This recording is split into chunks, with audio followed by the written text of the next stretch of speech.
Hello, seniors! It's been a while, and I hope you are all in good health for today's another discussion. So let us go on the journey of learning on the field of Philippine politics and governance. Brace yourselves and have a happy learning ahead.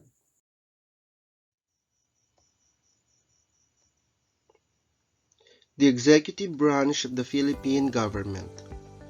This lesson is a survey of the executive branch of the government of the Philippines, its structures and processes, and then consider the people of the executive branch, from the president, vice president, to cabinet members, as well as how they are elected or appointed. Before we proceed with our discussion, let us first look upon our topic's content standard. Demonstrate an understanding of the historical background of Philippine democratic politics, the executive, the legislative, the judiciary, and decentralization, as well as local governance. For the performance standard, explain the rules of different political institutions. Lastly, for the most essential learning competency, analyze the evolution of Philippine politics and governance. Now that you are already familiar with content standard, performance standard, and most essential learning competency of the topic, let us now proceed to our discussion.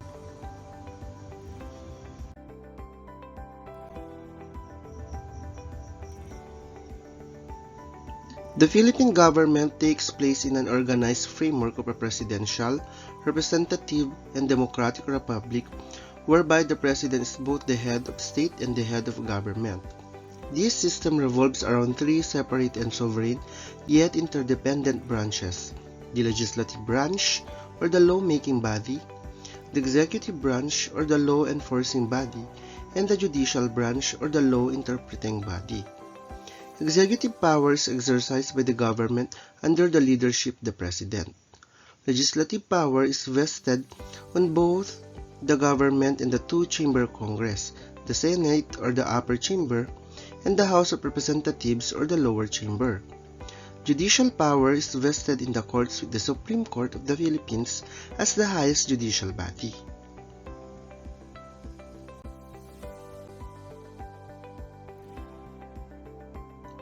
Executive branch.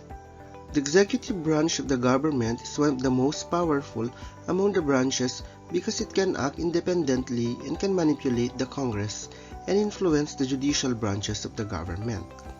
Moreover, the executive practices its executive power to manage all the affairs of the government and is crucial in shaping the policy of the state.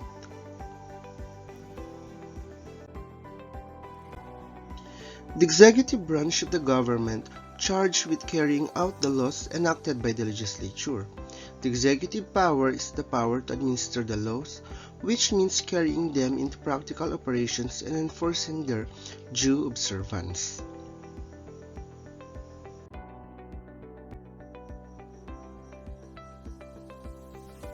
The executive branch is composed of the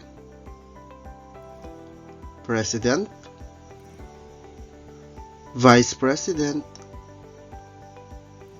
and the cabinet members.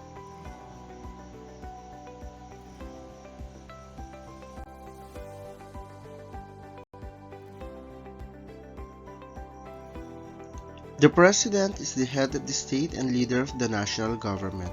Moreover, he is the Commander-in-Chief of the Armed Forces of the Philippines. The Vice President is the second highest executive official who can assume cabinet position and is the first in line to presidential succession. While on the other hand, the cabinet acts as the alter ego of the President, executing with his authority the power of the office of the President in the respective departments.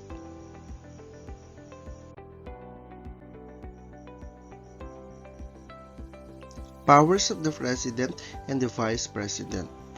The President and the Vice President has distinct powers among them that are stated under the 1987 Philippine Constitution.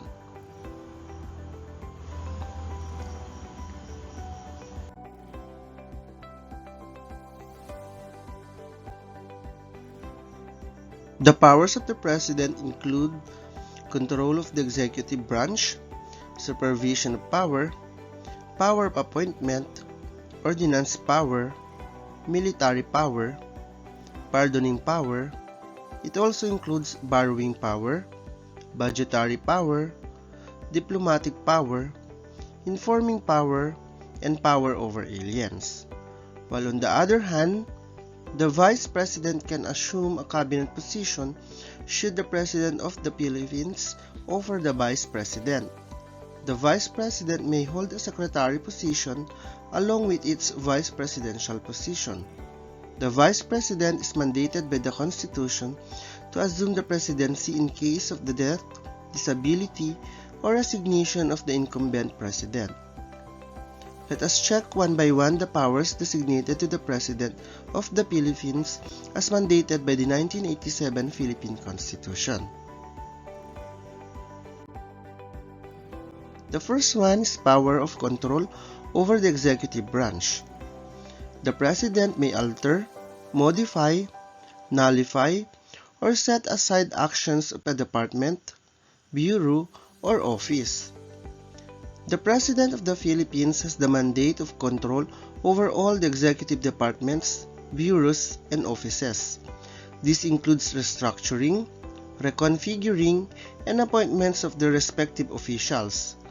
The Administrative Code also provides for the President to be responsible for the above-mentioned offices' strict implementation of laws. Supervision power. The President can see to it or supervise that the local government units are performing their functions in accordance with law. In administrative law, supervision means overseeing or the power or authority of an officer to see that subordinate officers perform their duties. If the latter fail or neglect to fulfill them, the former may take such action or step as prescribed by law to make them perform their duties. Power of appointment. It is the power to select an individual who is to exercise the powers and functions of a given office. The President can appoint the following officials subject to the confirmation of the Commission on Appointments.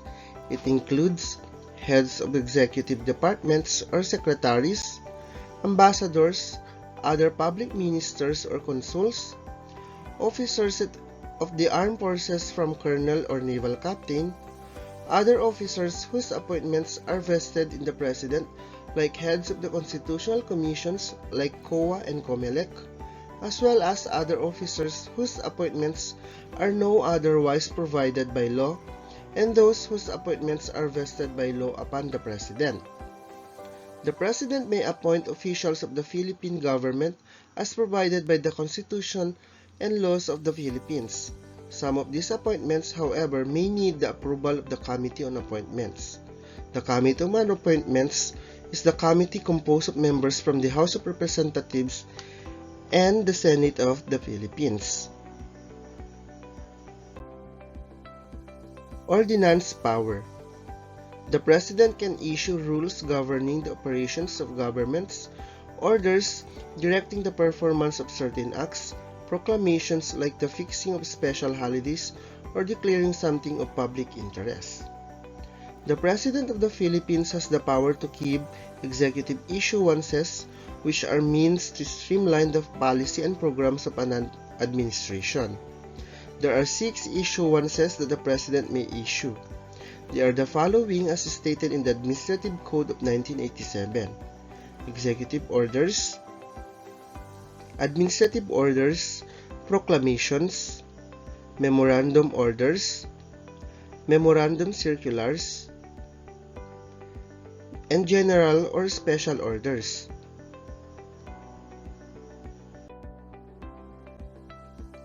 The President is the Commander-in-Chief who possesses the authority to direct military operations and to determine military strategy.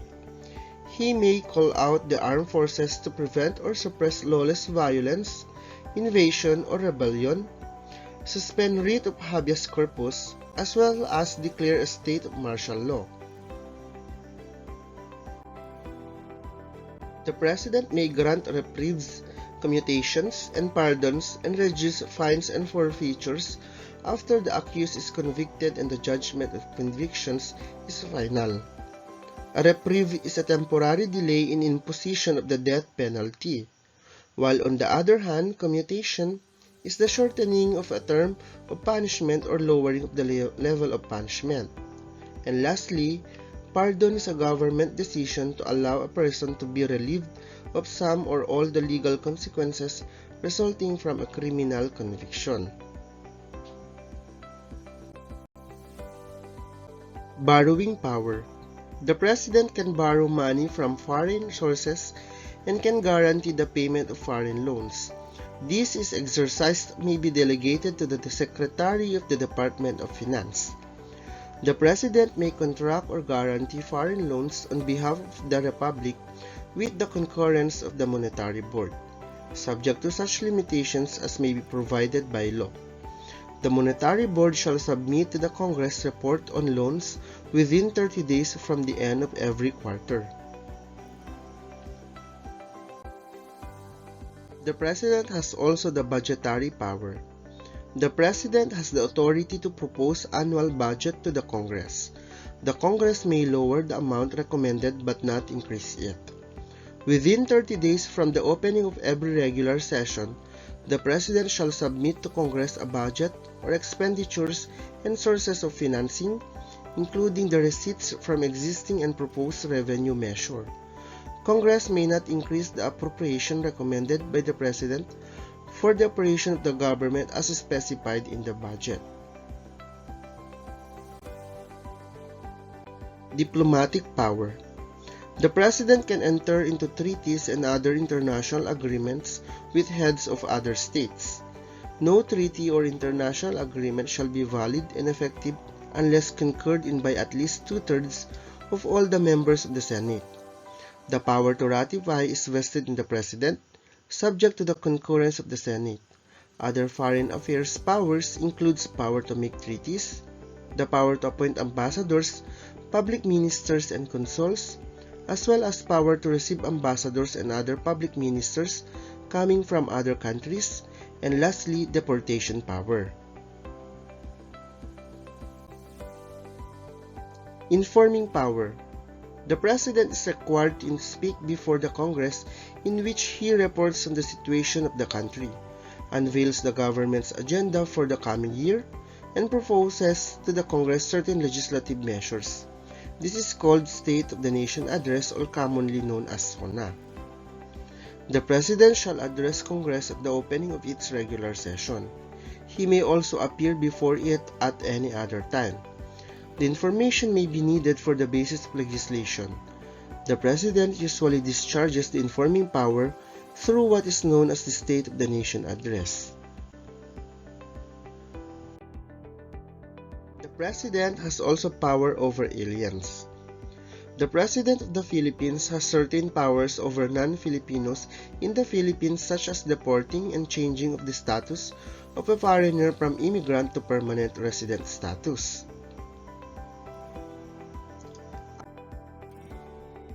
Other powers of the President.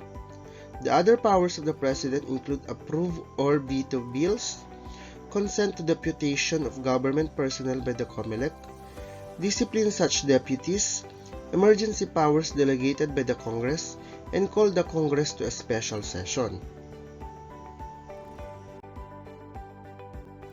Qualifications, manner of election, and terms of office of the President and the Vice President. According to the 1987 Philippine Constitution, an individual may become President and Vice President provided he or she meets the following criteria. For the qualifications, the President and the Vice President must be a natural-born citizen, also a registered voter, must be able to read and write, at least 40 years of age on the day of the election, and lastly, a resident of the Philippines for at least 10 years before the election is held. For the manner of election, the President and the Vice President shall be elected by a direct vote of people. The person having the highest number of votes shall be elected. For the term of office for the President, it has only 6 years or 1 term, and the President is not eligible for re-election. While on the Vice President, it has also 6 years, and the Vice President shall not serve for more than 2 successive terms.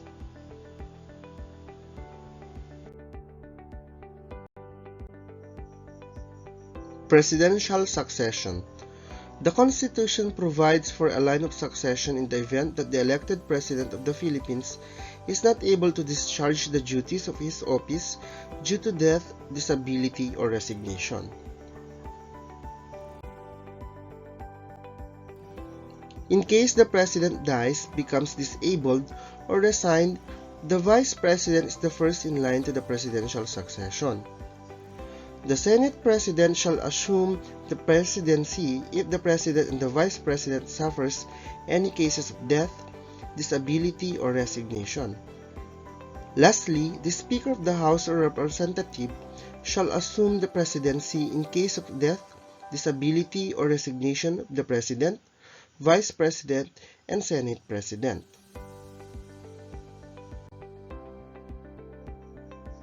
Functions, powers, and appointment of cabinet members.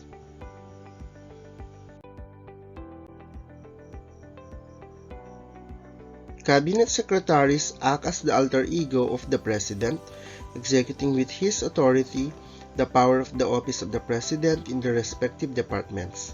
They possess the power to issue directives relative to their departments, such as department orders.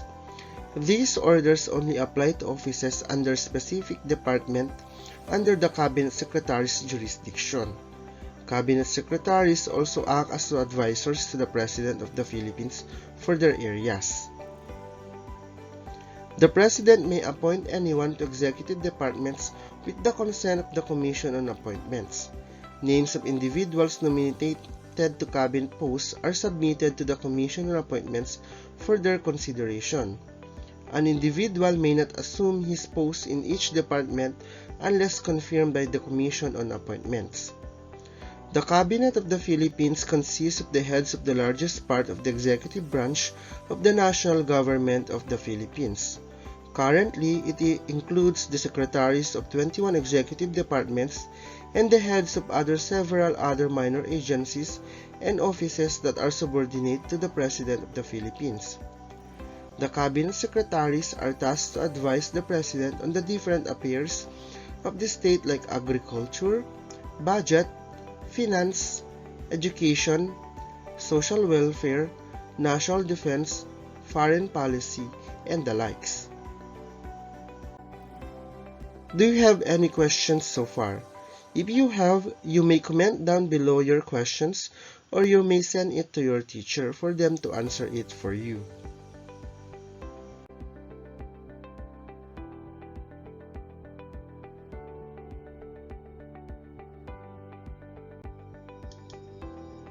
For the performance tasks and other activities, your teacher will provide you the appropriate tasks to be done by depending on the activities agreed upon or needed by your learners.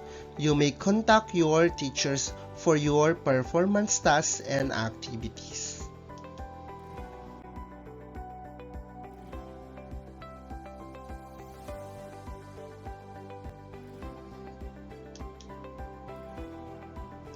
Guess it's time to say goodbye for now, my dear learners. See you next time.